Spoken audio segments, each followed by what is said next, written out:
What's going on, y'all? It's another day on the Day One podcast.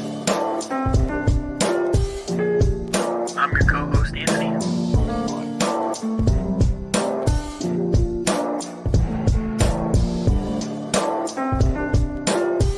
I got my co-host, Kyle. Say what's up. What's happening, y'all?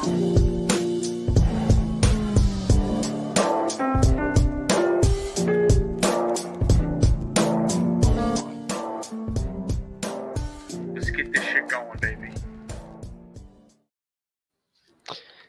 What's going on, y'all? It's another day on the Day One podcast. I'm your co-host, Anthony. I got my co-host, Kyle. Say what's up. What's happening? We also got our special co-host, Smitty. Say what's up. It's no longer special, man. You can stop calling me special, man. I'm not special. I'm just here with the guys, man. Shit, I'm part of the team. So I'm just trying to do what it takes for the team, make it as successful as possible. I mean, whatever I can do. Shit, it's not what you could do for me, what I could do for you. I mean, I'm no longer special. Shit, this like the 10th episode I've been on this, man. I'm no shit. Listen, the day one people are like, shit, we see this man every week. Why he keep saying he's special? Shit, I ain't special no more, man. I'm just here, man. I'm here to talk ball, man. We're all just trying to win. We're just trying to talk. We gonna ball. win. Shit, we ain't trying to win. We gonna win. Shit. Winning is inevitable, man. You put the work in, you gonna get the results. Oh, my bad. My bad. My bad. I'm quoting Jalen Hurts and AJ Brown. God damn, I'm starting off the show like this. My bad. Appreciate y'all though. Hey, we appreciate it. Hey, hit the like button, subscribe. We are 9 subs away from 500. What a week it's been. You guys have been killing the like button. Keep hitting that like button, the notification bell. Don't miss a video. Be on the live with us.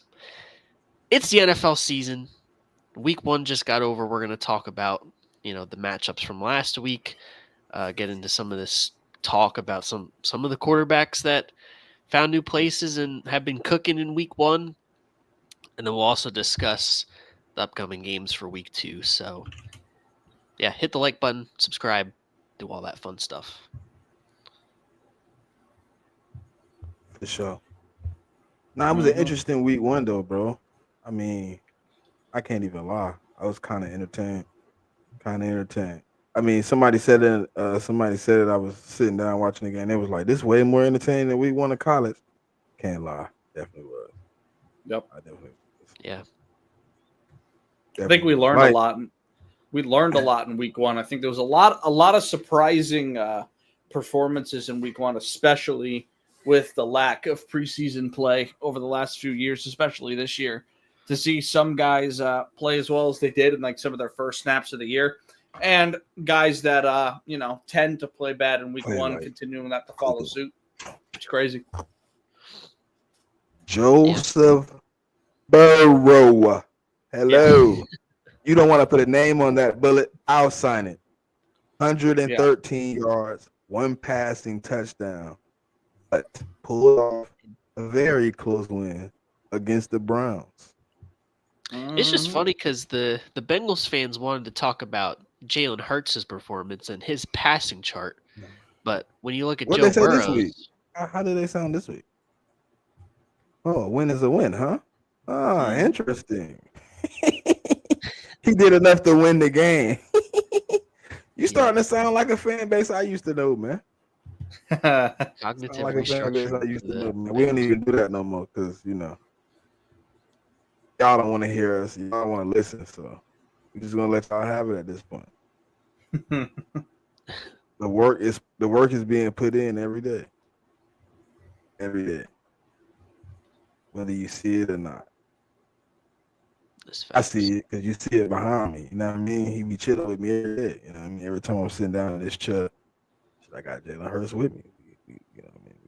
We have some good conversations too. You know what I mean? Not like that, but like me talking to the TV when he out there playing ball. You know what I mean? Those are the conversations you have. Like Kyle, he had a good conversation with Justin Fields this week because he didn't go out there and just shit the bed. He didn't like everything, but he didn't go out there and just shit the bed. He played pretty well. Your defense let that fucking old geezer come in that bit and dice. I thought y'all was gonna play better than that. I thought y'all was really gonna put a little bit better. But that cornerback too, whoo, It's not good. You and I are in the same boat. It is not Yeah, good. we in the same boat. Yeah, yeah, it's not good, dude. Jackson, I can't lie, was very horrid, very putrid. I was very disgusted with the performance that I seen on Thursday night. He got to get better, man. Listen, obviously, my DC say he playing week 2.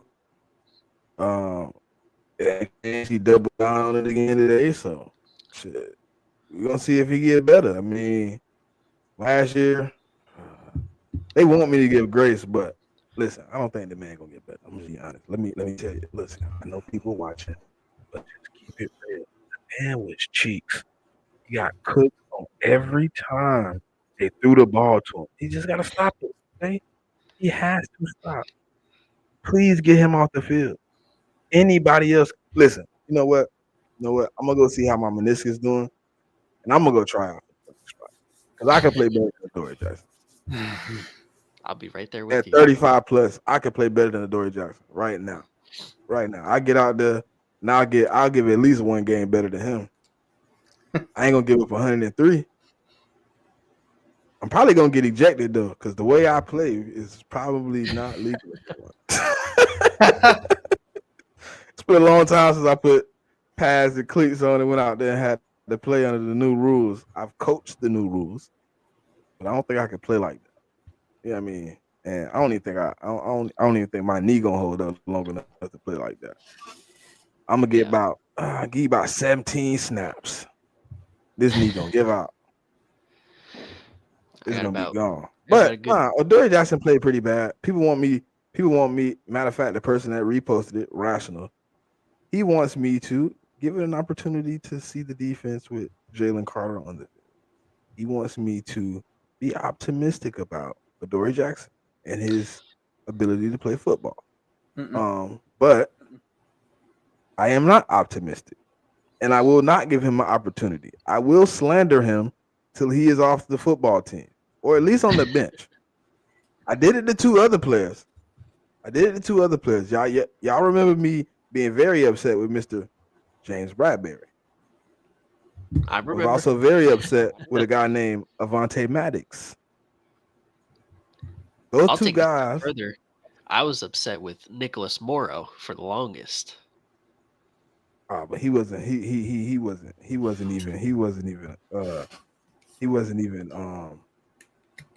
gonna be listed, because the way I was mad at him, I might would have drove to Philly and drove him off the team.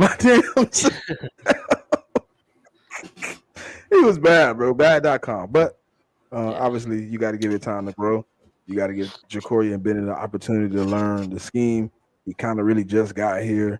We've seen how Vic Fangio works out when guys are just getting here. He likes to make sure you understand what's going on and be able to communicate it well.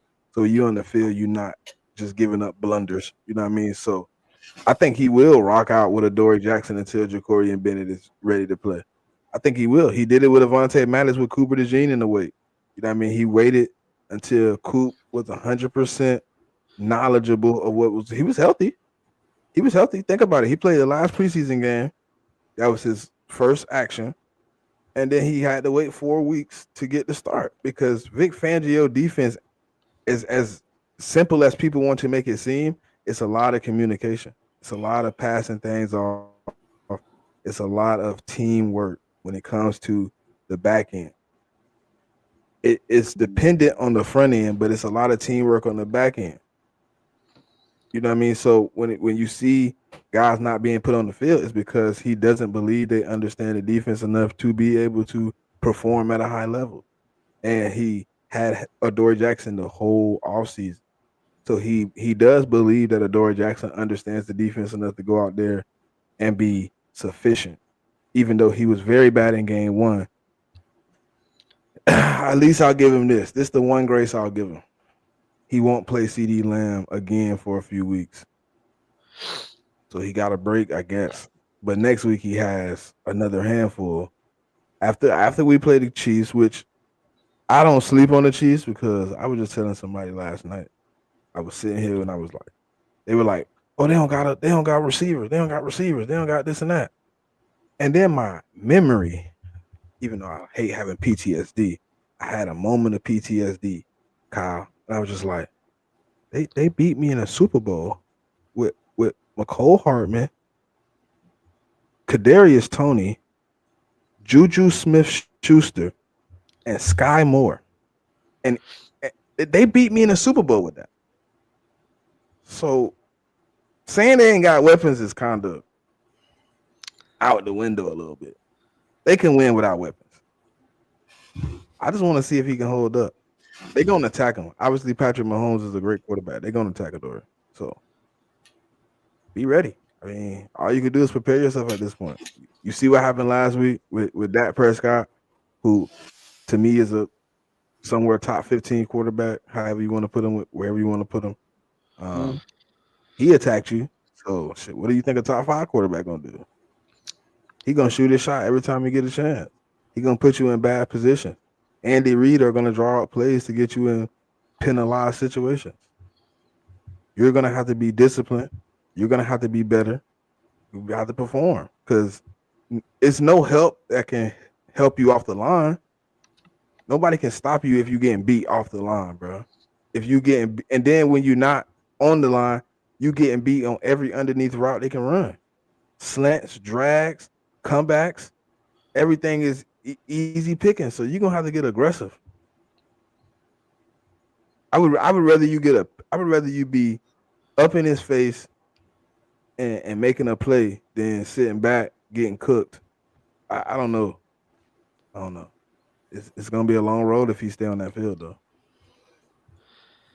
Yeah, I mean, I wasn't pleased with what I saw. I will say, it just like every time you look up, Adoree Jackson was getting burnt. He was out of position, and I've gotten the same responses too. Oh well, it's just week 1. We got to give him some time. We got to wait and see. I'm not in the business of waiting and seeing. We just won the Super Bowl. We're trying to go back. I'm not trying to wait and see on nothing. I give him the opportunity this week against the Chiefs, sure. But if he can't cover Juju Smith-Schuster, I'm sorry. Get him off the field because he can't play. He can't cover. Can't be in position. Put Ja'Cory and Bennett in. But we'll see. I mean, Vic said he is the starter this week. Just wasn't promising with how he played last week. And if it was me, he would not be starting this week. But Vic's earned the benefit of the doubt to make the decisions he wants to make that are best for the team. So he's gotta wait and see. I think y'all need to go get you a corner too. Thank you. I agree. I appreciate it. Y'all got to go get a corner. It's bad. Hang on. How would you feel if we got Denzel Ward though? That's what I'm saying. Yeah. He just made himself tradable. They just restructured his contract. It would be. But he signed that. And you know what that does, right? That takes the void year off. It takes the cap hit off. Makes it easier to trade. They converted his last year into a roster bonus. He no longer has a void year on that contract. Everything he has left is straight up money. Which makes it a lot easier to, acquire that asset. Might take a little expensive penny, but I think now somebody told me this, so I ain't gonna steal their take, but I do agree with the take. Do you believe? Obviously, have y'all seen what we put out about? I guess what leaked about what we offered for Micah. Yeah, the 2 first, the 3 and the 5. I think if we're willing to pay that for a player like Micah, Denzel Ward would have to be in play. Okay, but Kyle, listen to this. Give me your opinion. Do you think it's a smoke screen though? Like maybe how he put it out there for teams to know he's paying top dollar for top talent. Maybe he knew he wasn't getting Micah, right? He like, let teams know what I'm shopping with. Nah, I don't think it's that deep. I just think it came out that the report was out there. I think it'll help regardless. Because teams will be willing to call up if he's willing to overpay for players. I just That's kind of what I'm saying. Like he almost it's almost like unhowie like that trade offer was unhowie like, bro. Yeah. A first, a third, Two two firsts, firsts, a third, a fifth, and I heard Jordan Davis was also a part of that offer. That's almost unhowie like, but I feel like this is why I agree with bro when he told me. I'm like, it kind of makes sense. You put it out there that we buying at a high price right now. The Eagles are looking for top talent, and if you are selling, we are buying. If we want the talent, right? If it's something we want to acquire, we're willing to pay. And I think it opens that door though. Now when teams or you call a team, they're like, well, shit, how we shopping with? He was willing to pay 2 first. Maybe we can get a first. Even though we know it's going to be late in the draft, you know what I mean? We could acquire an asset with that first, or we can put it with our first and possibly move up. I don't know. But I think if the Browns get blowed out 2 more times, I can see it happening. Yeah, I mean, you guys are always aggressive when a player like that's up there, and you guys aren't not willing to upgrade at positions. I mean, like you said, you were after Micah, so I mean, it wouldn't surprise me if you guys can't be inept enough to not know you have a corner issue. I think that'll be addressed at some point here in the next few weeks. It just depends on what you guys decide to do. They might look at the Jacorian Bennett trade as, they already kind of solved it, but we'll see. Because they did just make that move. I mean, we gotta see what he looks like too, right? Because if from what his limited snaps in preseason, like he was sticky in coverage. He played pretty decent. Yeah. He just needs to get some more run. But again, we're trying to repeat. I'm not trying to like wait and see if somebody's gonna pan out. So if the opportunity comes to get a guy like Denzel Ward, yeah, I'm gonna take it because I want to go repeat. Yeah. And that's really the glaring hole on that defense. I mean, we signed Zadarius Smith, sure up the edge rusher situation. Dang, he was supposed to sign with us too earlier. He just put out I was just finna say something about it. He said he'll be ready to play this Sunday. Said he was close to signing with the Eagles before week 1, but he waited.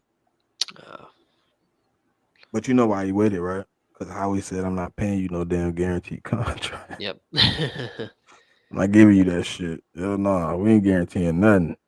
Yep. If you don't come in and perform, we ain't gonna be stuck with your money on the books like what's that old motherfucker we got from the Bears name? Robert Quinn. Oh shit. Yeah, no, fuck that. He robbed us. Yeah. Jesus yeah, Christ. but yeah, I mean that's really the only glaring hole is that CB2 spot. Really like what I see from everywhere else. But that especially Jahad Campbell. I was above and beyond impressed with how he played on Thursday, as advertised, and then some. What is he gonna do week 5 though? What's that? Week 5. Yeah, I had this question all training camp. Like if he balls out, and he balled out week 1. So if this continues, can you take him off the field when Nakobe's healthy? Your coach is, your defensive coordinator is stuck in his head, and he's stuck in his ways. You're an old man. He's kind of spoke on it already. I kind of feel like he kind of put it out there that he want to use Jahad in a multitude of ways, but right now he handicapped because he has to use him at linebacker. So I see him like his snaps at linebacker going down, but him being like a little bit of everywhere else though. Yeah, like on the edge. I can even see him probably running some 3 linebacker sets where you see all 3 of them boys out there, but 2 of them drop down and play edge rush, Yeah. leading the Kobe in the middle. Like, I can see a lot of different things he want to do. And he said he want to run it like he had with the 49ers with Alden Smith, Patrick Willis, and what's the other one? Bowman. He said he want a 3 linebacker run like that. And you remember how they used to rotate all types of ways. Sometimes you see 1 on the edge, 2 standing up, then you see 2, 3 standing up. Like, I can see it though. That's gonna be nasty, boy. Because if N'Kobe come back at the form he left at, my God. Yeah. That's gonna be crazy to see. But again, I mean, it just goes back to Jihad Campbell. You can't take him off the field. I mean, he's played really good. I think he's going to continue playing really good. You can't take him off the field.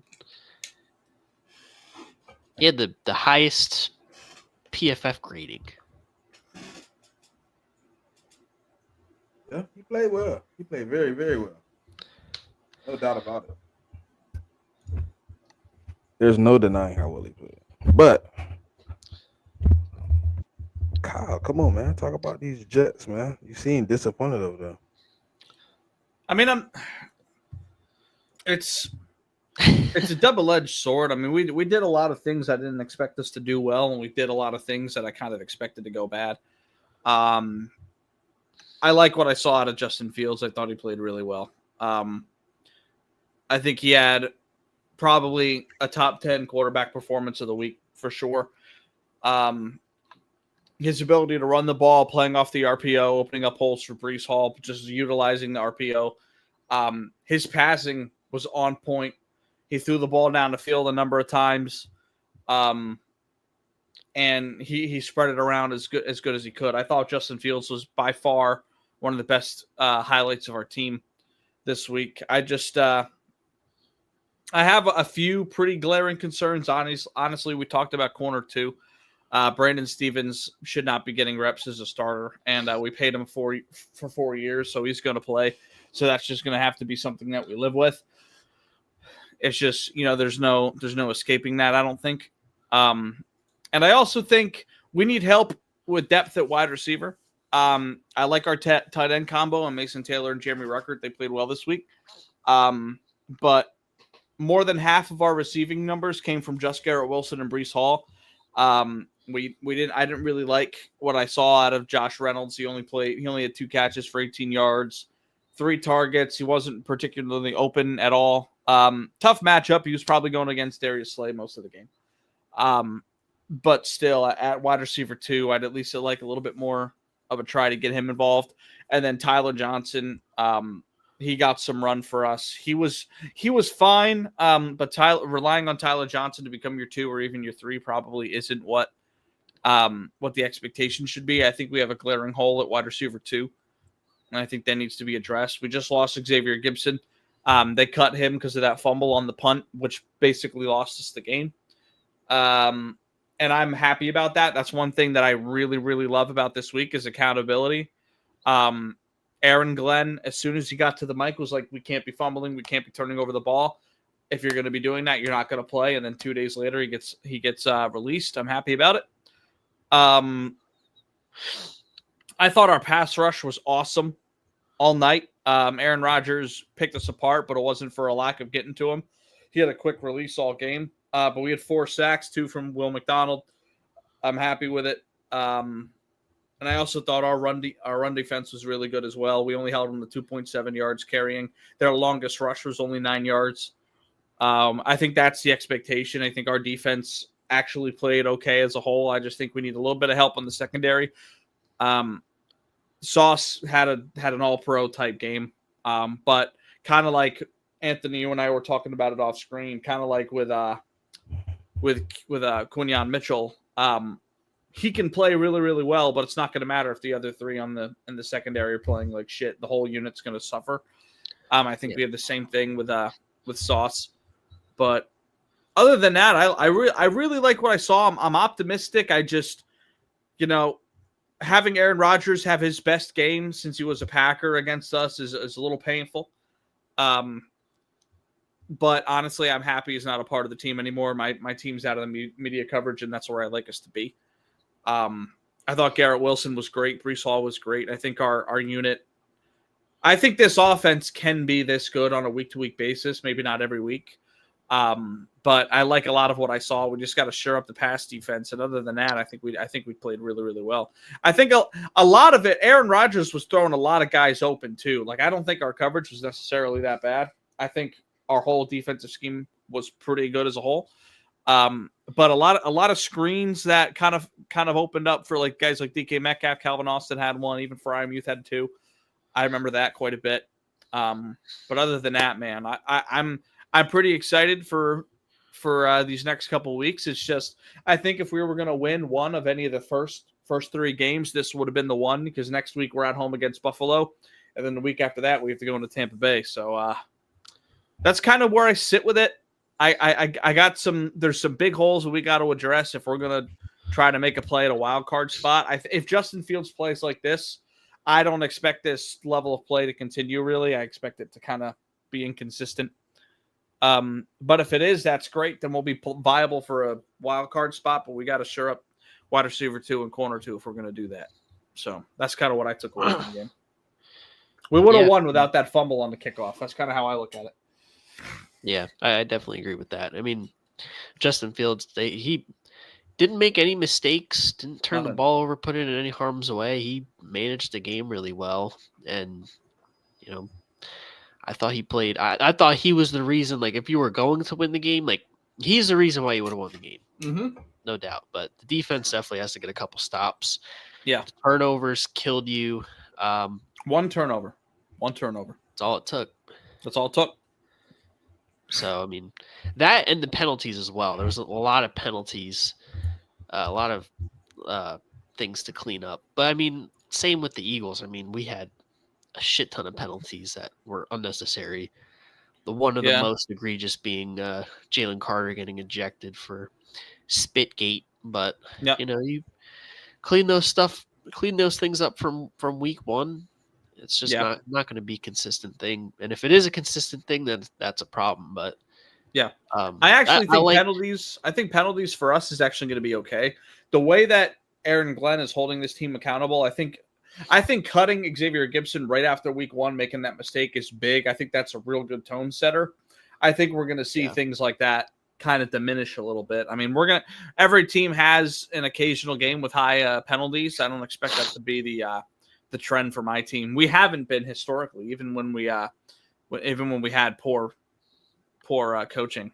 But yeah, that's kind of where I was going with it. Like the penalties, like week 1 is something that shit happens, but I like the attitude that Aaron Glenn and their coaching staff have. Like they'll make the guys lock in and clean that stuff up. Mm-hmm. Very, very, very similar to us, because we're not going to be that sloppy next week. No, and that's just kind of the product. I hope not. I see that again. I'm gonna be like, well, what's going on in practice? No. I think we have a very competent roster, and combined with very competent coaching this year.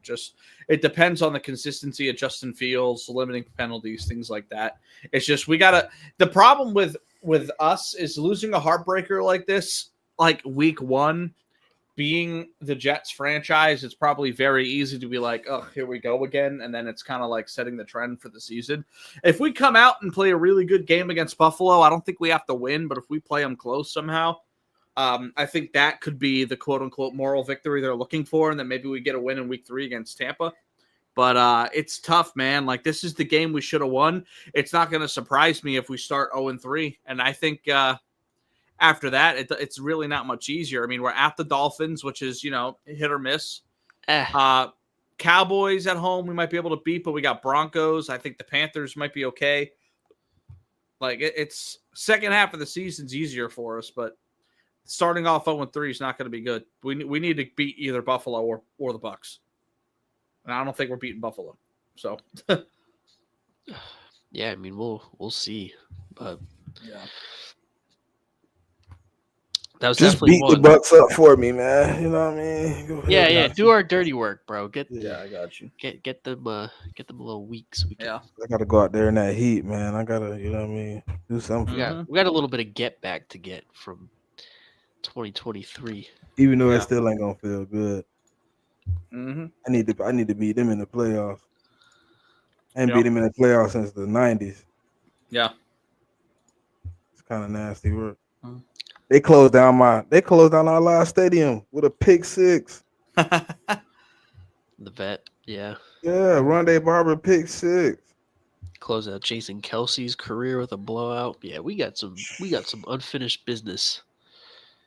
And I need y'all to make it to wherever I'm at in the playoffs and come see about me. No cap. Don't get put out early. I was hoping it was gonna happen last year. I was like, ooh, beat them on the run to the Super Bowl. Yes, sir. And then they lost. That's what I was saying that on the way out to a bunch of Eagles fans. I'm like, hey, Tampa, you next. I want Tampa next week. And we got the Rams, but it worked out. But yeah. But you want to discuss this Jalen Carter thing? What? Yeah, let's talk about that a little bit. Then let's look at couple other games before we go into next week. Go ahead. What's bro doing? He got rage baited, bro. He did get rage baited. He got rage baited. So Dak spit out the huddle, gave him the little like, "What's up?" Winked at him and started laughing. Like he knew what he was doing. And of course, the second guy always gets in trouble. So Jalen Carter spit right in the neck jersey. Got ejected. The problem isn't necessarily that like he spit back. It's that he did it so obviously and right next to the ref.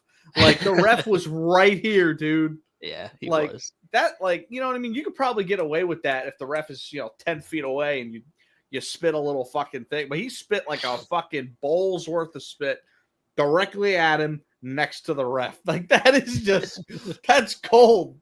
Like what? And then the worst part, I think the way he reacted afterwards was bad too. Just walking back, not a care in the world, just smiling. That I didn't like. But yeah, but he did own up to it afterwards. He when you listen to his interviews, he did say like, he was apologetic to the team. He let his teammates and the fans down. But I mean, I was definitely like, what the fuck is bro doing? We didn't even start the season yet. And then Dallas went down and scored like right away. It was just like that was just like the weirdest start to a game that I've ever seen. Right. I wasn't watching the Eagles when Trot got ejected from the Falcons game pregame, but I heard it was pretty similar to that, except we won this time. But yeah, we got blown out last time. Sure. Yeah. Thankfully, we didn't get blown out. I had PTSD when it happened. I was like, fuck. Here we go with this shit again. I do think at this point, it's I don't know why Dak didn't get any repercussions, because they conveniently didn't say anything about Dak spitting at him first until the rain delay. I don't think they noticed it until after, because Jalen doing it was so egregious. Like the way he did it was so obvious that it was kind of like, you're not thinking, well, what happened? You're kind of looking at like, that was a giant fucking tennis ball. But then you have the NFL who said, all right, we're going to review it. And it gets to yesterday, and they came to the conclusion, all right, well, he suspended one game. Technically, Thursday was the game because he didn't play. Yeah. So he served his one game, got fined a game check. They couldn't find Dak to be suspended for a game check. I don't think there was enough for Dak. I don't think there was enough for Dak because there was two people between him and Jalen. He didn't spit in his direction. He spat down. He did spit in his direction, though. He spat down, though. In his direction, and then looked right at him and winked. He knew what he was doing. Sure. But I don't... Listen, whether it was malicious intent or not, it's completely different than what Jalen did. Jalen walked right up on him and spat in his fucking neck. Like right next to the ref, dude. That's the worst part about it. That's like your parent coming into your bedroom and yelling at you and your sibling to stop messing around, and then you stare your father in the eyes when you punch your sibling again. Like, you just can't do that, dude.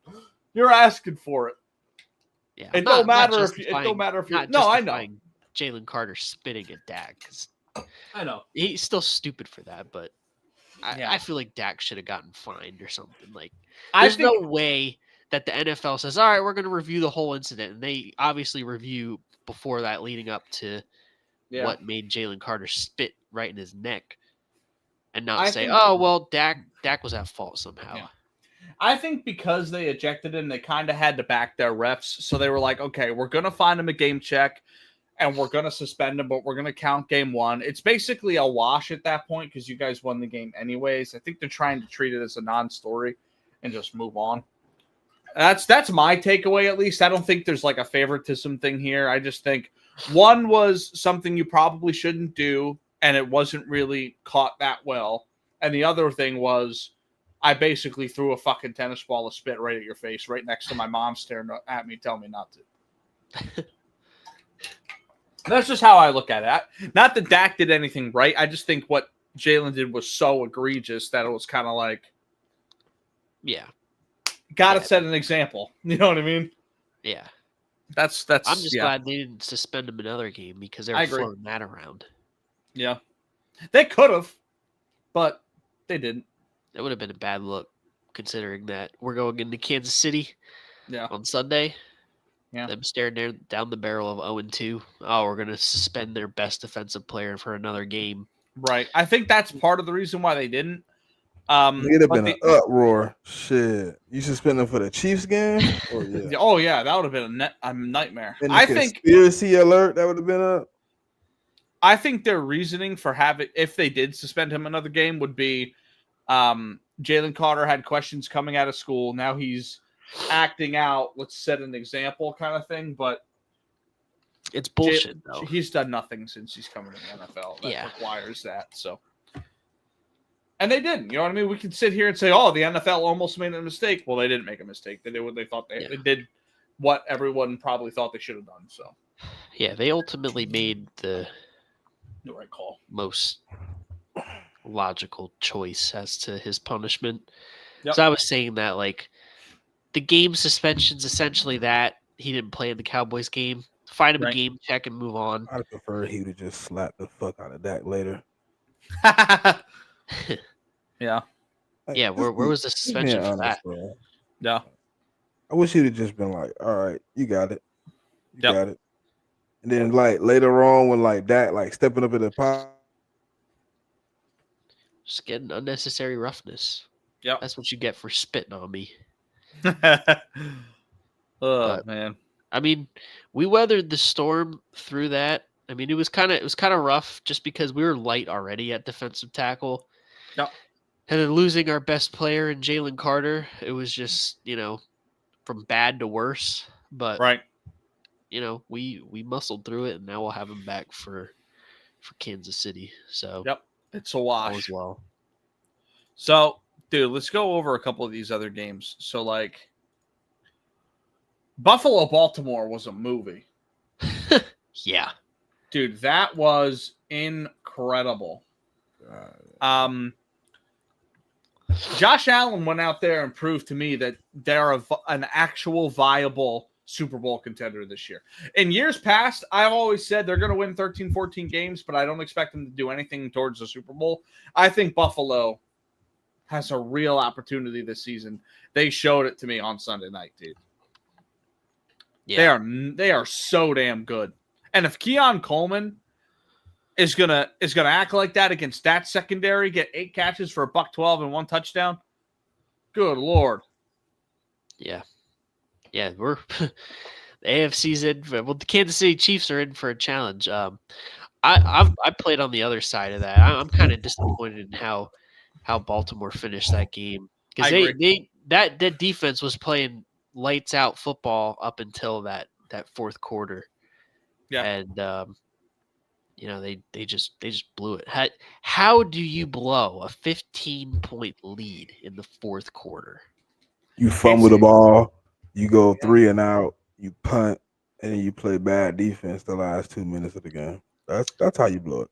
The Ravens have done this like a few times since Lamar's taken over as quarterback. Not to say it's Lamar's fault, but like in that time frame, they've done it like 6 or 7 times already. Didn't they let Tua come back from like some shit like that too? Yeah. Yep. Yeah. And Lamar Jackson had like 5 or 6 touchdowns in that game. Yeah. That was crazy. Yeah. I don't know, bro. This a few times. But I don't know. Derrick Henry fumbling was really like. Yeah, that was below that was I was like, yeah, it might be over that with. game. Yeah. He was having a hell of a game up until that point. Like, all time. Yeah. 18 for $169 and 2 touchdowns. And then boom. In the moment where you just need a first down, you fumble. Yep. That was crazy. I think Baltimore is going to be fine. It's just like that was just a tough loss. Yeah, I just there's no excuses for blowing that kind of a lead that late in the game. Yeah, but it's the point of on Buffalo's side, they don't quit. They're when it's a game, they're always in the game, and Josh Allen's going to make plays to win. Yeah, that's kind of how I view it. He definitely rating MVP. Definitely make a case as to why he's in that conversation still. That comeback, but that was just the ultimate fumble by Baltimore. Like that's just unexcusable. I don't know how you do that. I don't know. Like they were playing good football up until that. Like they were dominating the clock. They lose in the most amazing fashion in history every time. Yep. And then they want to talk about my quarterback. Worry about winning your own games first. Jalen would have got that first down to end that game. I guarantee you. He did. That. We needed that. We needed a first down late in the game. What was it? 4th down when we went for it? No, it was 3rd. We would have went for it on 4th. Yeah. It was like we went for it on 4th.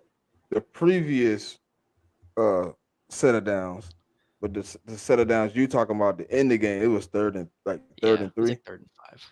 Yeah. He took off. He got it. That dead leg getting a little bit more shifty. He ain't just like, he used to be like really hard with it.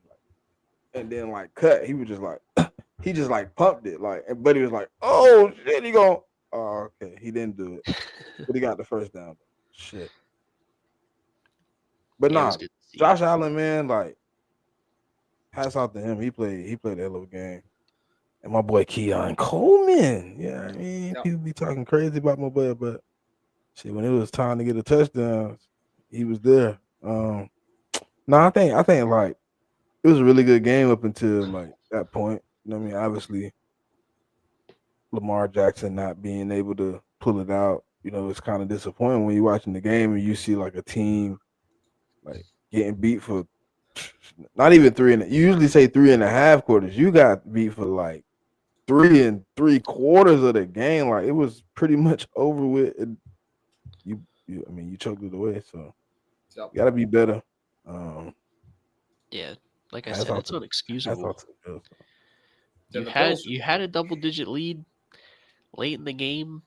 There's no excuse for giving something up like that. It's just no excuse. The most disappointing team of the game of the year. Who was it for y'all on Sunday? Who was the most disappointing team? The most disappointing team? Yeah, that you was like, Miami. They don't have a good week, and then it was just like Miami, dude, giving up 33 points to Indianapolis. Daniel Jones having a career game, and Tua having 2 picks, 14 to 23 for $114. They benched Tua for Zach Wilson in this game. We went through that game and we both picked Miami, but I thought about it. I picked that when we did the schedule predictions. I picked Indianapolis upset. I'm not surprised, dude. I'm not surprised. Indianapolis, they have I wouldn't say they have a great team, but they're bad. The team isn't bad. No. They just need a competent quarterback, and I think Daniel Jones in the right situation can be serviceable, and you saw that. He blew out the Dolphins. That's the thing. Like, to me, it's not about the Dolphins losing. It's in the fashion that they lost. Daniel Jones didn't manage the game. He dominated. Them up. He dominated, dude. Yeah. Absolutely destroyed that team. Like, it wasn't even a contest of who the better quarterback was out there.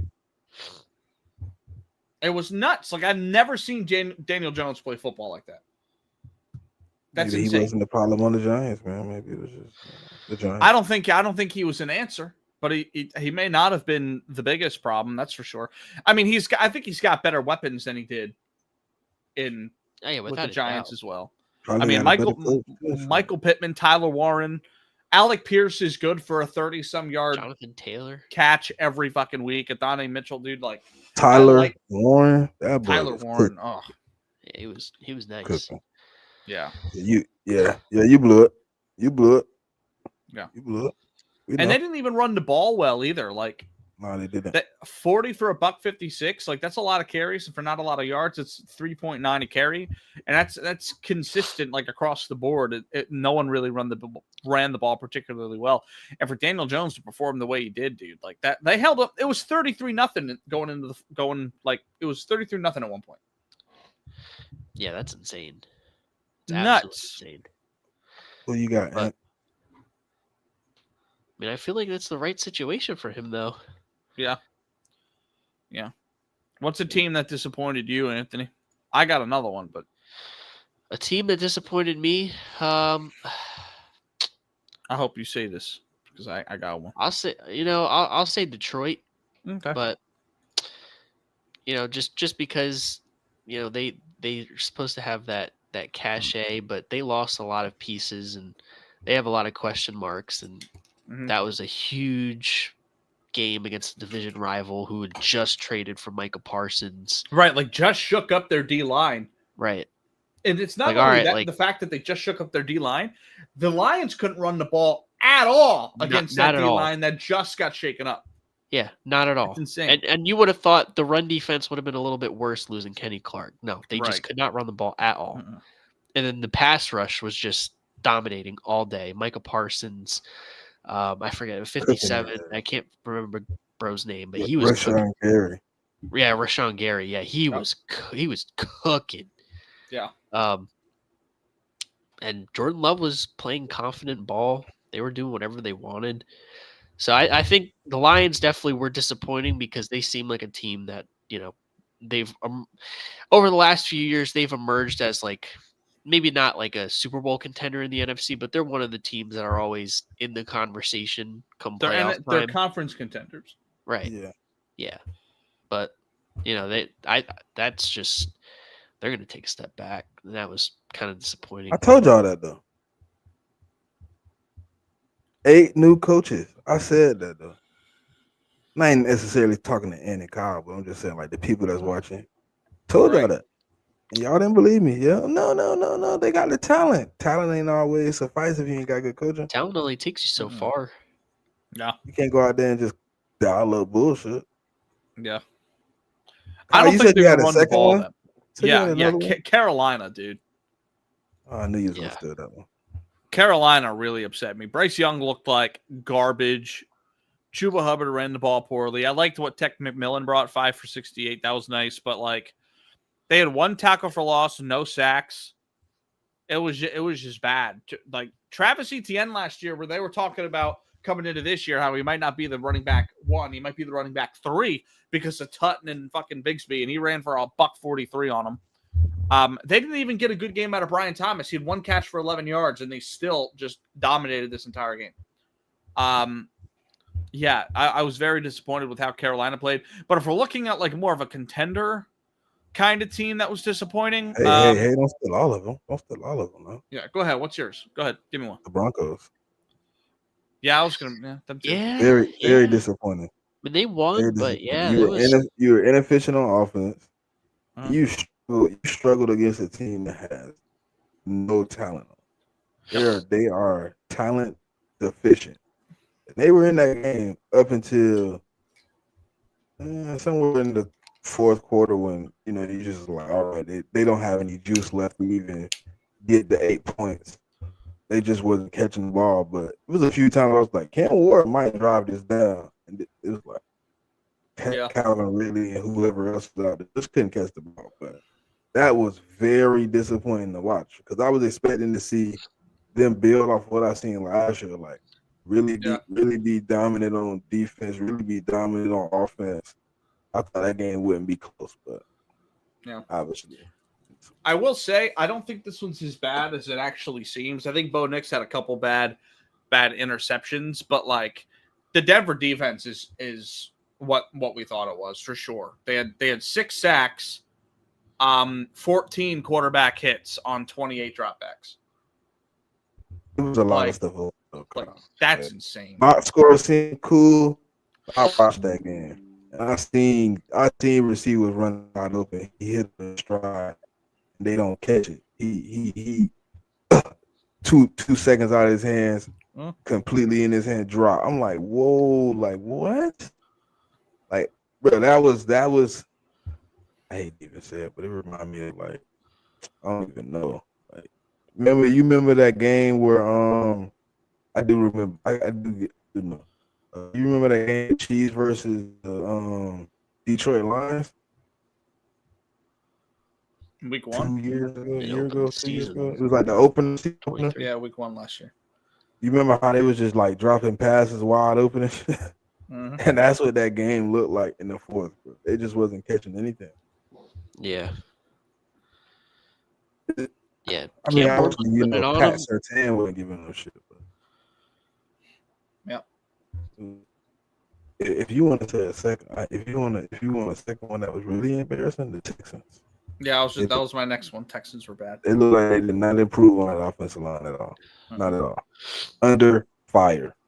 Yep. And if it's gonna be like that all season, CJ's trying to get a play like he's not the most mobile. He needs Joe Mixon back. I mean, Nick Chubb was okay in the run game, but Nico Collins, there's a few guys on this roster that got to step up. Dalton Schultz, but he got to have time to get them to rock. Like I felt like they got a lot of talent, but it wasn't a lot of opportunity. They got to do better. Yeah, I agree. But it is there. Mm-hmm. Like that offensive line, boy, my God. Yeah, it was rough for CJ Stroud. And he only got sacked 3 times, but watching that game, like it felt like he got sacked 10 times. Yeah. So many times where he like threw the ball, he was just like, yep. Like with the defender in his armpit, he just like it was like, golly, like can y'all do like anything? So they gotta improve that. I don't know how you fix that after you get rid of Tunsil, who was technically your best offensive lineman. But I mean the Rams weren't much better, but they were better. They were enough to beat them. You know what I mean? Yeah. Yeah. Puka had a good day though. Yeah, he did. Yeah, Puka carved him up. He's always good for that. Yeah. But it was kind of to be expected, though. Without Joe Mixon, they weren't going to be what we thought they would. But that offensive line was just horrid. Mm-hmm. Yeah, they couldn't get Nico Collins going at all. Yeah.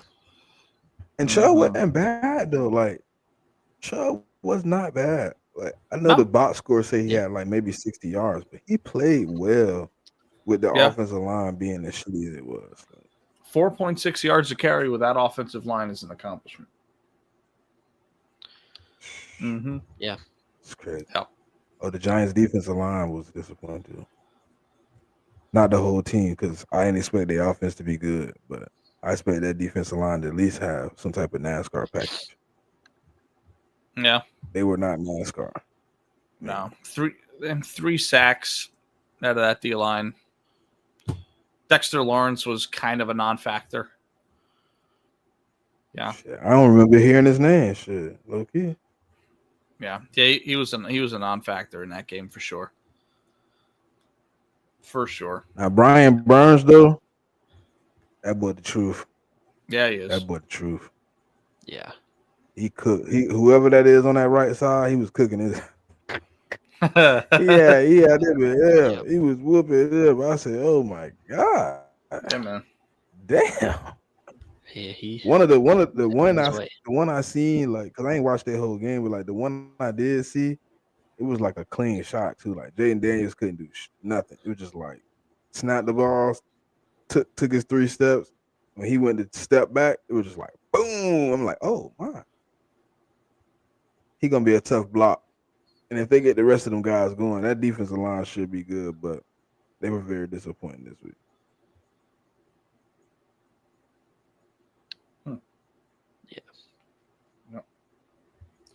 Who? Oh, okay, I got one more. I'll spin it. Who's your standout player of the week? I mean, we talked a little bit about Daniel Jones. I mean, give it to him. Daniel Jones. I knew it was coming. I was waiting for him to say Daniel Jones. Yeah, he really played well, dude. Like that was he did just great performance all around. I mean, really, like there's a few guys. Ricky Pearsall for the Niners was really their only competent help at wide receiver in that Seattle game. Brock Purdy didn't really. Brock Purdy might miss a few weeks. Yeah. And Jawan Jennings hurt. That might be nasty. Bro. Yeah, they should have kid on IR. Yeah. In that same game, Jackson Smith and the Jigba was really good. And then Emeka Egbuka was awesome. Yeah. I mean, he's my standout for sure. 4 catches, but yeah. Yeah, he balled out. Touchdown. Yeah. It's gonna be dangerous when Chris Godwin comes back. I hate to do this, but I gotta give it to that old fart. Yeah. Aaron Rodgers. Yeah, he was I thought he was gonna come out and be poor too. I'm like, man, he gonna come out and blow this game. That man came out and played like a fucking madman. I was like, oh my god. Is this the Aaron Rodgers we're gonna get all year? Like, or is it gonna be like he gonna be up and down? And it was crazy because it was looking rough for a while for him, just because like he wasn't getting the time. Like the Jets pass rush was getting there, but like when he had the time, like he was cooking. Yeah. And ultimately he got the last laugh. Yeah. It's just he did do that. Being inept in our secondary really hurt us. And then our tackling is a problem outside of our linebackers. It's really, I mean, with Sauce, I don't care. I mean, I don't really so much care about tackling with him if he's going to be shutting down an entire side of the field. But for DK Metcalf to have 2 different screens, both go over 15 yards when they were thrown behind the line of scrimmage is just not good. Calvin Austin going for 70 yards and a touchdown. All 4 catches being on Brandon Stevens is just not good. Yeah. It's just not good. Well, my other one is Quentin Johnson. Yeah. That boy had a hell of a game. But Justin fucking Herbert this week, dude. My God. Yeah, he balled out for sure. Herbert. That was a statement win for the Chargers. Nah, fuck him. His fans be putting up the brigade against my quarterback. Fuck him. I don't give Justin Herbert no love. I'll give him his credit. He had a good game, but yeah, fuck them. Nah, bro. His whole listen. If you ever like pay attention to who leading the brigade for the we hate Jalen Hurts, it's always the Chargers, bro. Like I don't know what they beef is with Jalen Hurts, but damn, is it because people wanted to take him out of the top 5 and put Jalen Hurts in the top 5? Like, is that why they hate so hard? No, I just that's not our fault. Like, come on, man. I don't want to be that guy. But hold on. Honorable mention, man. Justin Fields, man. Honorable mention, man. Justin Fields. Y'all got me fucked up, man. Justin Fields. Yeah, he played well. Justin Fields is balling. Honorable mention. Justin Fields. He had me nervous a couple times. 200 passing yards. He had like 50 he made me yards. nervous. He played pretty well, man. I think he played pretty well. He made me nervous a lot. He was throwing it in some tight fucking windows, dude. Like he was making it work though. He was making it work, but I'm afraid that's going to turn into 3 picks next week. Like I'm really nervous. Hey, you don't know that, bro. We'll see. Justin Fields was hooping, and you know what? You gotta give me some credit. You gotta give Justin Fields some credit. I tried to tell you, bro. I'll never give Put you him- nothing. But have some faith in your boys. Tanner Engstrad put Justin Field in great positions to succeed. I'll never give you nothing, bro. You get nothing from me. Hey, you don't gotta give me nothing. I'm trying to give you something. Oh man, no, it was a really good performance by Justin. I'm not taking anything away. It's just, Yeah, I don't believe it, dude. I don't believe it. yeah. I We'll need to see it consistently. Like if You don't think he can maintain the play? I don't expect him to have like, you know, a top 5 quarterbacking week next week. But I mean, if he keeps us close with the Buffalo, I'll be impressed. But we'll see. We'll see. So if he was if we came back next week and he lost, so since you say y'all losing, he lost by 3. It depends on how he plays. Same type of performance. 190 yards, 50 yards rushing, 2 If it's like the same game as the Steelers game, I mean, I'll be pissed with a loss, but I mean, I'll definitely be impressed. I'll definitely be impressed. But if it's, I'll be disappointed in a loss, but I'll be impressed. If he wins that game, I'm buying a jersey. If he beats Buffalo, I'm buying a jersey. He walks off the field with the lead when he gives them the ball back. Well, yeah, I'll be happy. Okay. He don't need to win for me to be impressed. He just has to perform well, look competent, not be skittish. Just, you know, he doesn't have to dice them up and absolutely dominate. But if he manages the game properly, we can have a competent run game. We should be, you know, and we're competing. I'll be happy. If he wins the fucking game, I'm buying the jersey. But we'll see. Ooh. But he got to win the game. I need him to win this game more than anything. He got to win the game, though. He got to win the game. He can't have 113 passing yards on 13 to 17. Like, it can't be some crap like that. He got to win the game. No, if he play like that, then he played back to Justin Fields. I need him to have the same type of performance. I need at least 190 or better. You know what I mean? A good efficient game where you distributing the ball and don't turn that bitch over.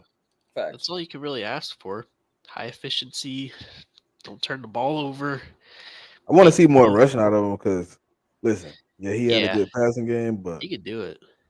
I mean, he ate in some of the scramble opportunities. Just, I definitely do want to see them take advantage of his running ability and more designed quarterback runs.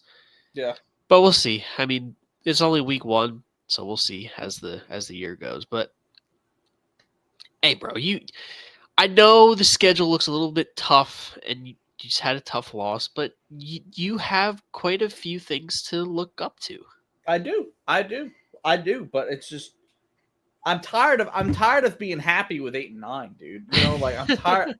I'm tired of being happy with 6-11, ending the season on a hot streak. I tried, Smitty. I tried to get him to come over to the good side. He wouldn't. No, he wouldn't do it. I won't dance with the devil. I won't do it. You try to get him to be an eagle over here. I won't do that. You try to get him to be an eagle? No, I tried. I'm not going to do it. I'm not going to go for it. Quit playing with me. I'm not going to do that. You gotta ride out the ship, man. You gotta ride out. I'm gonna. Should we get into these games for next week? Yeah, let's do it. Yeah, let's do it. All right, man. All right. First game, Thursday Night Football on Prime Video, Week 2, September 11th. Moment of silence. But Washington goes into Green Bay. Last week, Jaden Daniels' performance, 301 total yards, 98.3 passer rating, 19-30. Played well. Jordan Love, $188 passing, 2 touchdowns and a 128 rating. Both these teams coming off of a win. Let me pull up the spread here to see where we're at. It looks like Green Bay is favored by 3.5.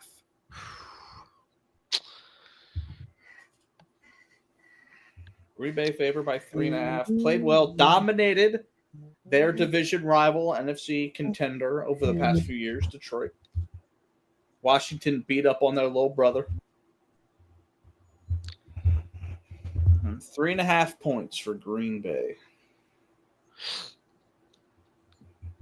Oh, I'm taking Green Bay. I think that offensive line for Washington, obviously as they played decently last week, I think it's a little bit more high power this week with some guys that got some continuity together. They're gonna be able to rush the passer a lot better than what you seen last week. So Yep. I'm taking Green Bay. I think they're gonna have some struggles on defense as far as the Commanders trying to cover all those receivers, man. Those boys can put out a slew of receivers, man, and be able to play. But I think it's gonna be close though. So I'm gonna take that money line because I could see this game being something crazy. You know what I mean? So I'm gonna go with Green Bay. I think. Yeah, Washington. I mean, it's hard to judge off of the Giants, but Green Bay just played. They just dominated Detroit last week. And I think they can run on this Washington front. Right. It doesn't really scare me that much. They'll need a Jaden Daniels masterclass to, make this close. Yep. But the Green Bay defense is just, they're fundamentally sound. And I think that's going to be a lot. Jaden Daniels struggled against fundamentally sound defenses, a.k.a. the Eagles' defense last year. So when you got a defensive unit humming like that, it's hard. I mean, it's hard for any quarterback, but I think that'll probably be the difference in the game. So I'll take Green Bay. Yeah, I'm on board with Green Bay. I think they performed really, really well against the Lions with a lot of room to improve. They didn't run the ball particularly well. They only had 3.1 yards carry. But they got after the passer. They had 9 tackles for loss last week. And I think that they're going to improve even off of a great game that they had against Detroit. Their defense was spectacular. I don't think it's necessarily going to change against Washington. Washington's going to be more competitive in this game than Detroit was. But the spread not being that big, I like to take 3.5 on Green Bay. I'm with you on that. We're across the board. We're all in favor. Yeah. Yeah. All right. Let's go on to the next one. Chicago at Detroit. Both these teams starting 0-1. But I would say I liked a lot of what I saw out of Chicago last week. I thought they fell apart a little bit on defense in the second half. But I thought Caleb Williams was playing really, really well. I also think Detroit is going to bounce back. They're not going to run the ball as poor as they did last week. It's just not going to happen. Their offensive line and running back combo is just too good. But Caleb last week, 21 of 35 completion percentage, 268 yards with 2 total touchdowns, 1 being a passing, 1 being a rushing. And Jared Goff last week, as you can see, a little bit of a dink and dunk performance, 31 of 39, 225, and a 1-to-1 touchdown interception ratio. The spread as of right now is Detroit by 6.5. I'm going to take Chicago to upset and win this game. I think Chicago's going to go into Detroit and win this football game, starting Detroit out 0-2. That's where I'm at. I think there's a lot of things to like about Chicago coming out of the last game. I think Roma Dunze and DJ Moore are going to be an absolute problem together. Roma Dunze played really well, and so did DJ Moore in his limited targets. Olamide Zaccheaus actually played really well out of the slot for them. I like their combination of Cole Kmet and Colston Loveland. And DeAndre, and they're going to run the ball better this week as well. Caleb Williams was nice, but DeAndre Swift was kind of bad, especially in the first half. And I like Chicago's defense. They're not a great unit, but they're okay. I think their offense is going to do enough to keep them in this game and obviously win. I think they're going to win. Cover the 6.5. I think Chicago will cover the 6.5 as well.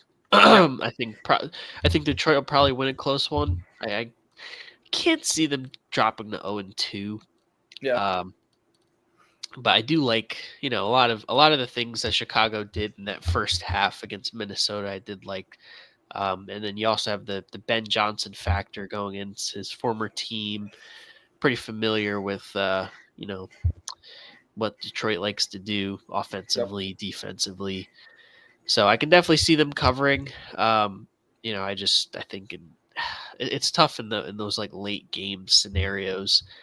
You know, like Caleb Williams hasn't really shown that Yeah. he can be competent in that aspect, and it seems to fall apart for the Bears for whatever reason, for better or for worse. But I think them covering will have a lot to do with the fact that Ben Johnson's coming back to get some get back against the Lions, and they're like the Lions defense had like I don't think it's as good as it's been No. in the last few years. So I think Ben Johnson knows how to attack it. He'll have a game plan for Caleb Williams to attack it. So I think Bears will cover. I agree. This is a tough game, right? Yeah. Hard to call, but I'm on like a fence, right? Because I don't trust Chicago defense. You let JJ McCarthy gun you down. I mean, straight gun you down Monday night. He was having one of the worst performances that I had seen. He had like 20 yards, no touchdowns, pick six. And then all of a sudden, he was like, "Oh, I could beat the Bears." 120 yards, 3 touchdowns, and I want to say like 140, 150 total yards in that fourth quarter and 3 touchdowns. Like, he gunned you down. So until I see better out of that defense for the Bears, until I see them be able to close games, it's going to be some emotions in this game. I think it's going to be emotions on both sides. They both feel offended. They both feel some type of way. And I don't know if the Bears got the wherewithal, the heart, the fight. I don't think their quarterback sometimes has like understanding of what's going on the field. The game hasn't slowed down for Caleb a lot. I'm gonna take the Detroit Lions. It's gonna be a close game though. Probably. I don't know if I'm probably money line. I don't know about the 6. I don't know. You don't think they can cover 6, Detroit? After I seen what they did last week, I just don't know if they can cover 6. They look porous last week. I don't know if the coordinator gonna be able to adjust yet. Yeah. He got some time to learn. So, but I do think the Bears. It's gonna be a close game though. I wouldn't be surprised if the Bears win, but I think Detroit pull it out. Okay. Because remember, the whole premise of this is to take the spread, not the money line. So are you taking -6 or you think Chicago's going to cover? I'll take the -6 then. Okay. I think they'll win by 7 or something. Yeah. All right. Cool. Next game. Buffalo at New York, Sunday at 1 o'clock CBS. Josh Allen, week 1. By far the best performance out of anyone on the weekend. Not even a conversation. 424 total yards, 4 total touchdowns, and a 15-point comeback in the fourth quarter.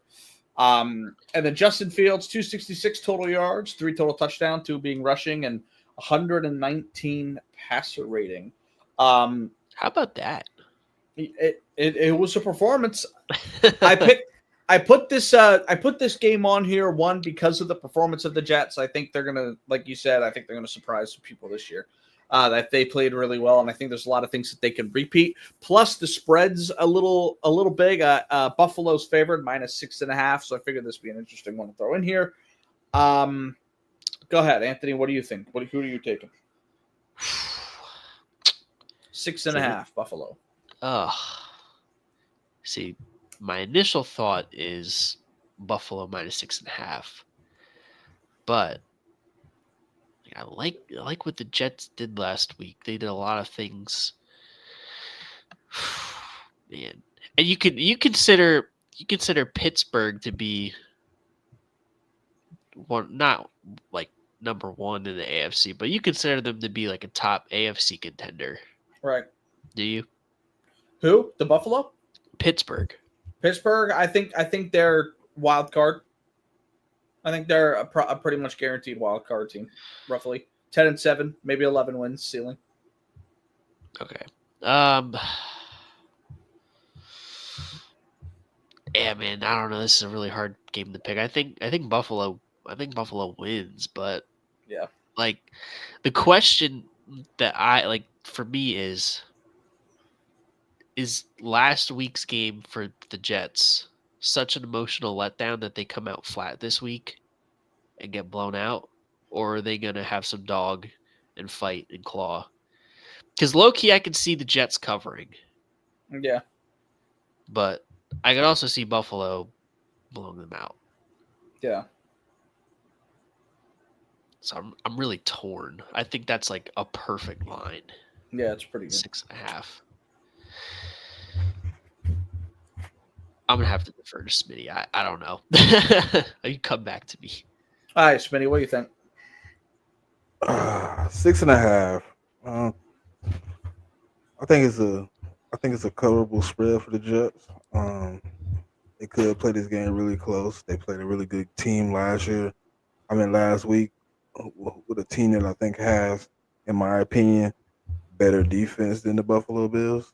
I don't know about offensively. I think offensively they played to the same, if not, a little bit under what Buffalo did against a pretty good defense. So I think if you can get out on them early, you can run the ball well as we've seen the Ravens do. I think the Jets cover, man, because obviously you're a running team and they struggled with a running quarterback last week. So if Justin Fields can keep the turnovers down and y'all can run the ball as well as y'all just did, then it'll be a close game. It'll be a really, really close game, and I can see the Jets covering the 6.5. Okay. Nice. Ant, what you got?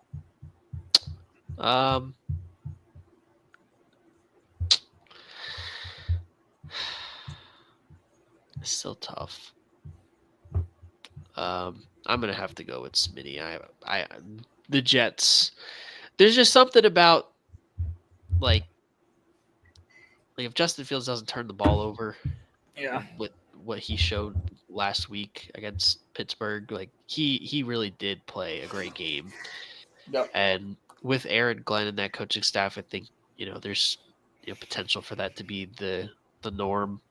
Yeah. Maybe not to that level, but like he's not going to be Chicago Fields Justin Fields. Right. But I do think Buffalo probably does win, but probably by a field goal. Okay. So yeah, I'll take Jets +6. Okay. I think Buffalo's going to sweep the series this year. I don't think we're good enough to beat them. But I think if there is a spot for us to play them close, it's probably at home. And I think that I say what you want about the player Xavier Gibson. I think that is a real culture shakeup. To cut him, I don't think we're going to be able to come out flat. I don't think they're going to allow that. I don't think Aaron Glenn's going to let that happen. I think we're going to come out ready to play. I think we're going to keep it within 6. I do think we will cover the spread, but Josh Allen will not lose a close game to Justin Fields. It's just not going to happen. Yeah, I like this. I like this to be a fun game, but I think it's going to be another heartbreaker. We're going to lose close. We'll run the ball well, like you said. I think the RPO is something that's going to be really dangerous for us. I think it's something that's really going to work. It's going to keep Breece Hall getting high receiving games, and it's going to keep Justin Fields in rhythm. I think that's a really good 1-2 punch. It's actually kind of similar to what the Eagles can do. Small, compact back that can hit a hole quick and move. Combined with a running back that can make shit happen and can do a lot of stuff out in the open field, especially off of the RPO. So, yeah, I like us to come out and, try to put our foot in the Tigers' neck, but I think Buffalo's still going to pull it out. But I do like the Jets to cover as well. 4-point game, something like that. Yeah. Yeah, I mean, the name of the game is just keeping turnovers down. That's really that's really it. I mean, Justin Fields, like you were saying, I mean, he threw into some tight windows, but right. He had the confidence to sling it in them tight windows and was making it work. Right. I would like to say that, Buffalo's defense is a little bit worse than Pittsburgh, like Smitty said. I agree with that. So, I think you're seeing that evolution with Justin Fields and the OC Angstrand putting him in positions to succeed. I just want to see a little bit more QB design runs because we know how elite his rushing ability is. Like, just take advantage of that a little bit more. Yeah, I agree. I think there's a lot of potential here for Justin Fields to have another great game. I think.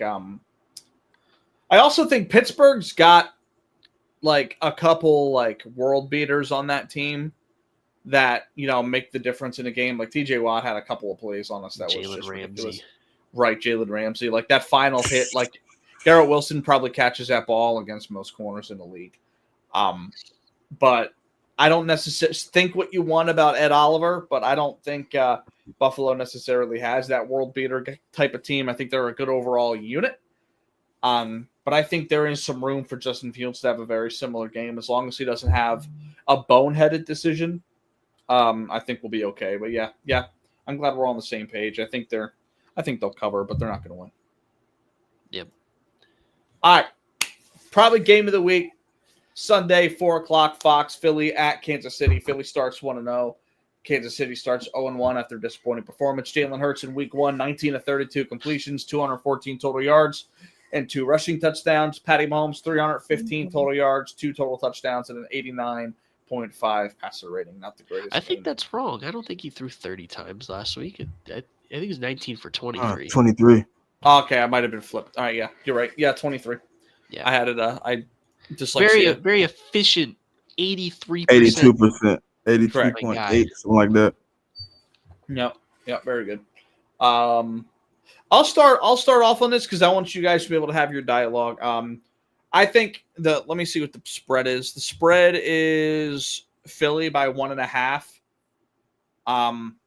I do think Kansas City is going to win this game, not because I have an agenda against Philly. I just think it's you had to say that. I did have to say it because you guys always clown me for what I got to say. But I think Kansas City starting off 0-2, I don't think it's going to happen. I don't think Philly also cares about a game in the middle of the regular season, beginning of the regular season. I think they're more worried about playing them in the playoffs than they are about the regular season. I think this is going to be one of those situations where KC will beat them in the regular season, and it might be a different story if they meet up in the Super Bowl. That's not for me saying I think Kansas City is necessarily a better team or anything like that. And just starting 0-2 for them, I just don't see it. I think they have a lot of things to improve on, a lot of things they will improve on. I think I do think one question I have with your team is that offensive line did not play well at all in week 1. And I think Kansas City might try to exploit that this game. But I mean, your offensive line is usually great, so we'll see. But yeah, really off the premise of KC starting 0-2, that's kind of where I'm basing this off of. I don't think Kansas City's going to lose it here. I think it's going to be a close game. Both teams are going to come out with good feelings after it, just because it's going to be. I don't think KC blows them out. I don't think Philly blows them out. I think it's going to be a close game with Kansas City just pulling it out. That's where I'm at. I had the same kind of thought process last week when Smitty and I we did the Chargers Chiefs. Yeah. I was like, you know what? The Chargers, I can totally see it. They're a better team on paper. They got a lot of questions, but I can't bet against Mahomes and Andy Reid. Smitty, I said that. That was my justification. Yep. I can't bet on Mahomes. Well, I think that we beat the will out of them. I really do. I think we're going to do it again. So I'm taking the Eagles here. I think it sucks that Xavier Worthy is probably not playing, so they're without their top 2 receivers. Yep. They don't really have much of a run game. I mean, let's be honest. They don't really have much of a run game. So there's only so much Pat Mahomes can do. And it's another week for this pass game to get right. I wasn't really a fan of some of Kevin Petullo's play calls, particularly in the second half. It's kind of scheming these guys open, which kind of why we saw like a lack of targets to AJ and Devontae. It's going to be interesting to see what happens with Dallas Goedert because he's dealing with a knee sprain. That's what you Hopefully, believe? You believe it was Kevin Patullo? I mean, I believe AJ was hurt, bro. They highlighting yeah, it too much, bro. They AJ's just been highlighting it just a AJ's little too been much. he's been dealing with that hamstring, but I mean, like it wasn't just him not getting open. Like Smitty wasn't getting open. So I think he's got to scheme it up a little bit better. And but Jalen was taking what the defense gave him. He was just playing a great game and really was the reason why we won. But I think we'll have a better game plan this week. I think the defense with Jalen Carter will be better as well. That's really where it is for me. If we can stop their run, and if Adoree Jackson could just hold up, like if he can't guard Juju Smith-Schuster, like I don't know what to say. But I think I just you look at our defense versus the weapons that Mahomes has. Like I just don't know if they have the weapons outside to keep up. That's really my thing. Not saying that like yeah, they could beat us in the regular season, but then when the playoffs come, it's a different thing. It's just when you look at the matchups side by side, I think we have the advantage like most of everywhere. And they just don't look like the Chiefs of old. I get you. But yeah, I'm going Eagles. You on board with that, Smitty? I'm gonna give a little different perspective though. I watched that Chargers and Chiefs. I've seen a lot of open receivers. It wasn't like it was contested catches. It wasn't like guys was going up and have to fight for their life to get the catches. It was a lot of open receivers. And these receivers to me are decent receivers. I mean, I like Lad McConkey. I like Quentin Johnson. Obviously, I'll be picking the dude. I don't know why. Because I want him to be better than I guess Jalen Reagor. Because I want them to be like Jalen Reagor was the worst TCU receiver ever in history to come out of the NFL. But neither here nor there. I think it was a lot of open receivers. I think their defense is a little bit deceptible. I obviously agree with the fact that I think a little bit of the fear factor of the Chiefs has kind of left the building. They're not beating you because they're on the schedule now. It was a time where you see the Chiefs on the schedule, you almost mark down a L. You know what I mean? I think that lore for the Chiefs have left the building. And I think our ability to maneuver a little bit of everywhere. They let Justin Herbert run the ball last week. Obviously, it's a little different because you expect Jalen Hurts to run the ball when you come into this week. I don't know if they're gonna continue to do what they did in the Super Bowl and try to sell out to the run, but I think they might have learned their lesson from that. So, and I didn't see a great pass rush out of them on their side of the ball. Yeah, my O line wasn't that great, but I seen a lot of the young talent on the Chargers O line be able to stifle something that they pride themselves on as far as that front four getting at the quarterback. So I think my opportunity to win this game is high. And you said the spread was what? 1.5. 1.5. Oh, well, that's not hard to take the -1.5. I mean, it's gonna be more than a 1.5 game, but I do think they're gonna come in with a little hair on their chest, but ain't nothing no wax can't do for it. You know what I mean? Get them right. But yeah, I think we win this game. I just don't see where the Chiefs, without Xavier Worthy, without Rasheed Rice, without a ring game, beat my team. I agree. Yeah. I don't see it. I really don't. It's kind of similar to the Super Bowl matchup in a way.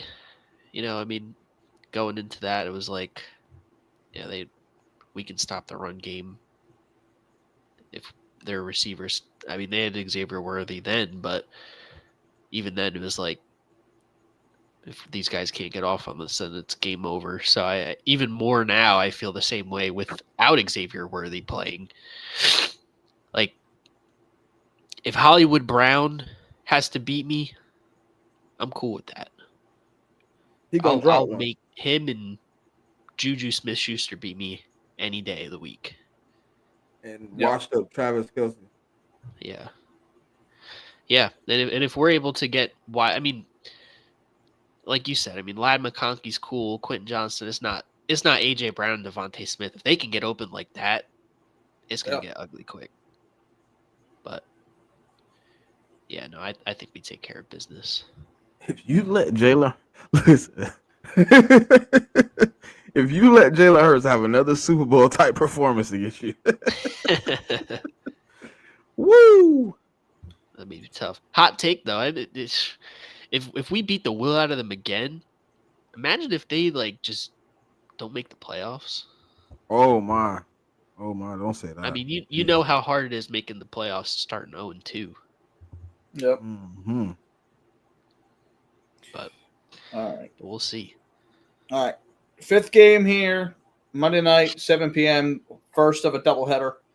I hate Monday night doubleheaders, but here we are. Week 2, Tampa Bay started off 1-0 going into Houston, the 0-1 Texans. Baker Mayfield, week 1. 206 total yards, 3 touchdowns, 99 passer rating. Will Anderson Jr., because C.J. Stroud played like ass. 4 tackles, 1 sack, 3 tackles for loss. Reason why I highlighted him is because I remember a couple weeks ago we talked about how Will Anderson Jr. might be in the running for DPOI or even breakout player on defense. And he had a good start to his season with a sack of 3 TFLs. He also had 9 pressures too, which is a lot. But yeah, he played really, really well. Tampa is Houston is favored -2.5. I like Tampa Bay here. I just think that they're the better football team. I think Houston's going to have some of the same woes they had last season. I'm not really sure what we're going to get out of C.J. Stroud and the Texans moving on this year. I think they will be better than what they were last week. I think they'll be probably the winner of their division. But as of right now, I think Baker's coming off of a high. He didn't necessarily play that great in week 1. Not a great completion percentage, but I like their receiving core. I like their defense. I like a lot of what Tampa Bay has to offer. These are the type of games that Tampa Bay has been proven to win over the last few years since they picked up Baker. And I like them to win this game pretty comfortably. Tampa Bay.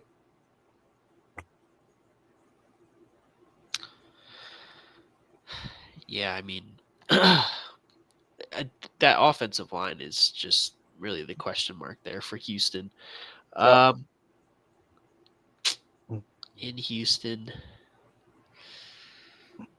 again, they're also a team. I mean, Bucky Irving is nice, but yeah, they don't have like a prolific run game. I would consider Bucky Irving a prolific run game. He's not the biggest name, but I mean, last 20 games of his career, he's been dominating. He's been hooping. I'll go with Tampa Bay here, plus 3. Okay.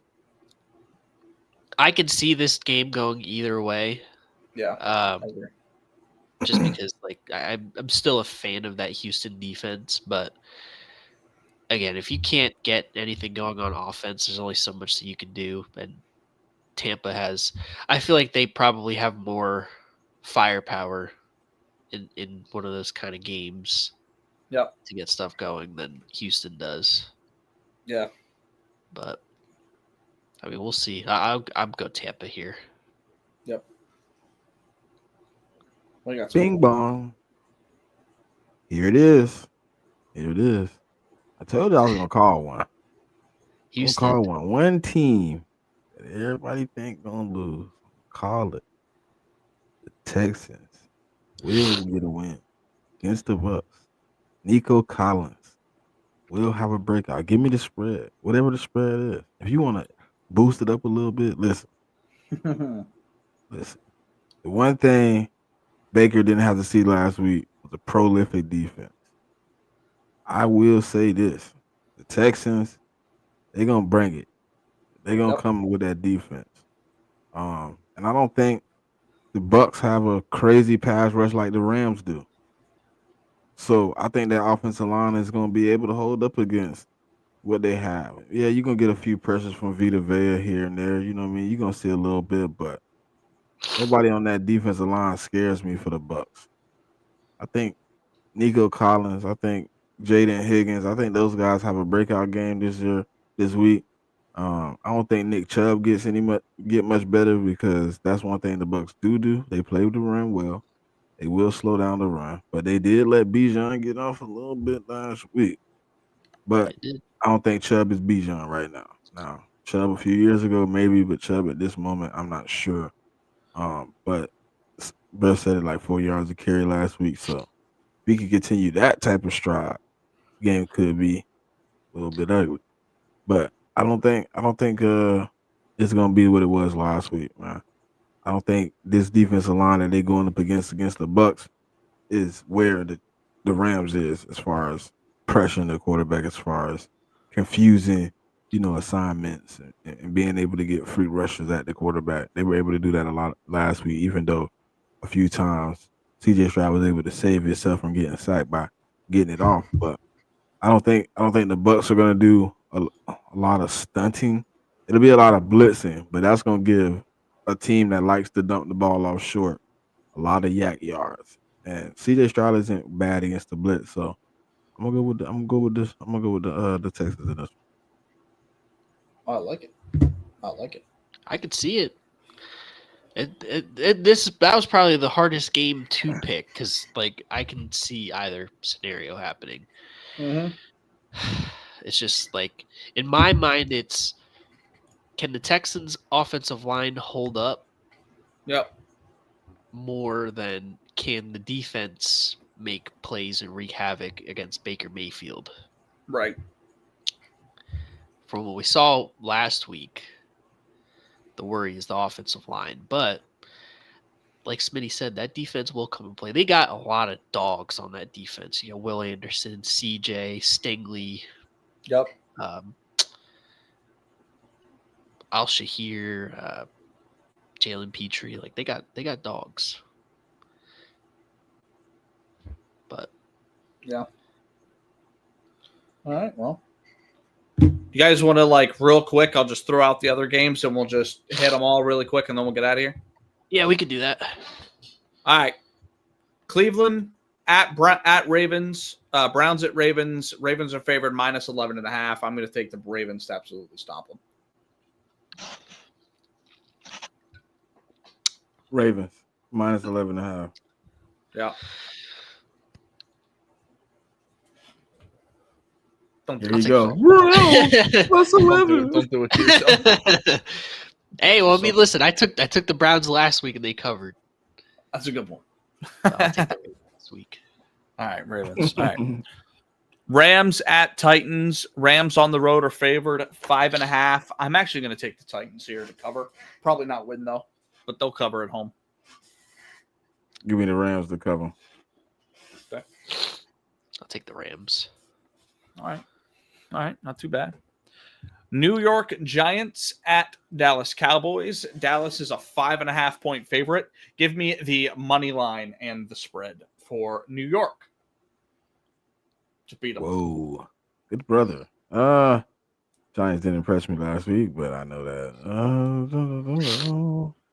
Dang, you said we got to take the spread. Yep, 5.5 Dallas favorite. That's tough. I don't know if Dallas beat them favored. by. Well, all right, I guess I'll take Dallas by 5.5.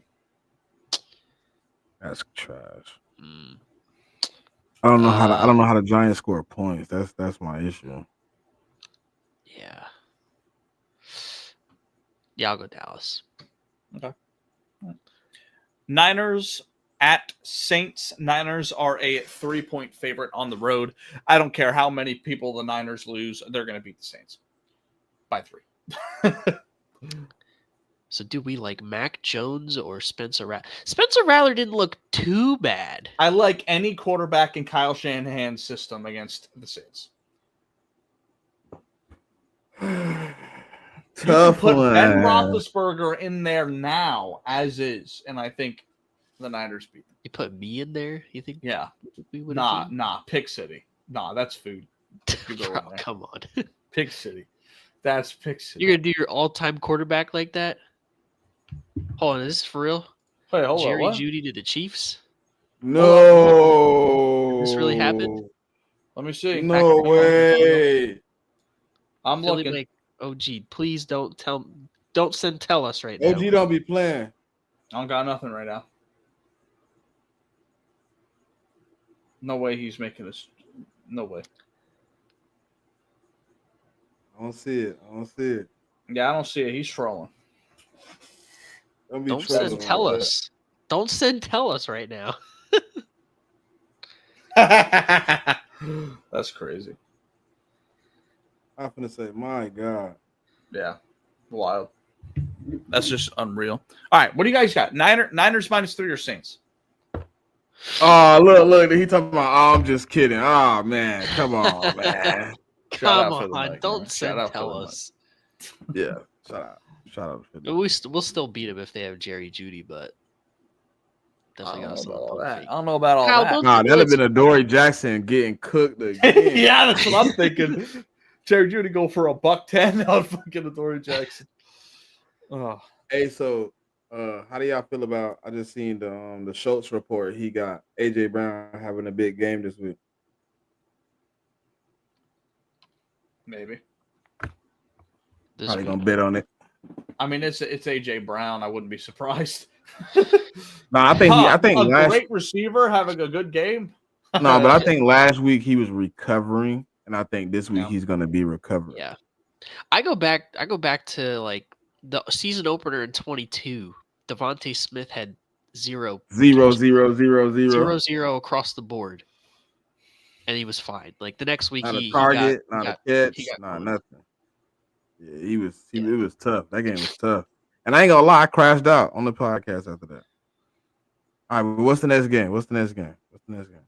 Yeah, I'll go Niners Saints -3. I'll go Saints. Oh, you didn't pick? You taking the Saints +3? I'm taking Saints. Niners. Oh, Niners Saints. That's the game we on. Yeah. Shit. Fuck it, I'll take the Saints. The Saints only got Christian McCaffrey. I mean, the Niners only got Christian McCaffrey on offense and the get-along game. With Trent Williams fighting the injury, George Kittle injured, Brock Purdy injured. Spencer Rattler didn't look that bad last week. Yep.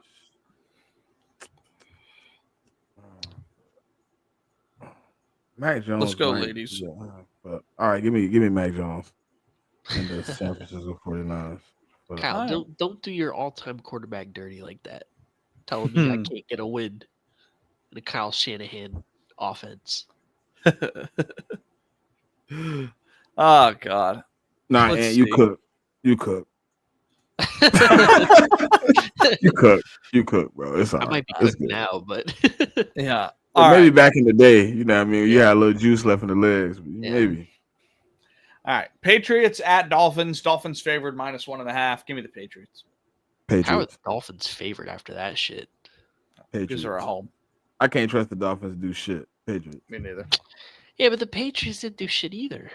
Yeah, but I let the Colts come in and you let Daniel Jones look like he was a top 5 pick. That's true. Yeah, I'll go Patriots. They couldn't get no pressures. They couldn't get no pass breakup. Nothing. It was just like out there, and they couldn't get no offense rolling. Tua look like this would be a Miami. Like Fred. I don't even know what his name is no more. He got to earn his name back. He looks bad. I think Miami's cooked. Let's see. They lose this game. I think Tyreek Hill ends up being on the Pittsburgh Steelers. The Steelers. Do. Okay. All right. Jags at Bengals. Bengals -3.5 favorite. I'm going to take the Bengals here. I guess Joseph Burrow have a bounce back. I'll take the Bengals too. Yep. Yeah, I'll take the Bengals. Okay. Seattle at Pittsburgh. Pittsburgh is -3-point favorite. Give me Pittsburgh. Give me the bird. I'll take Pittsburgh. Oh, Seahawks. All right. Oh, Berg, not birds. Okay. The Berg. Yeah, Berg. Give me the Berg. All right.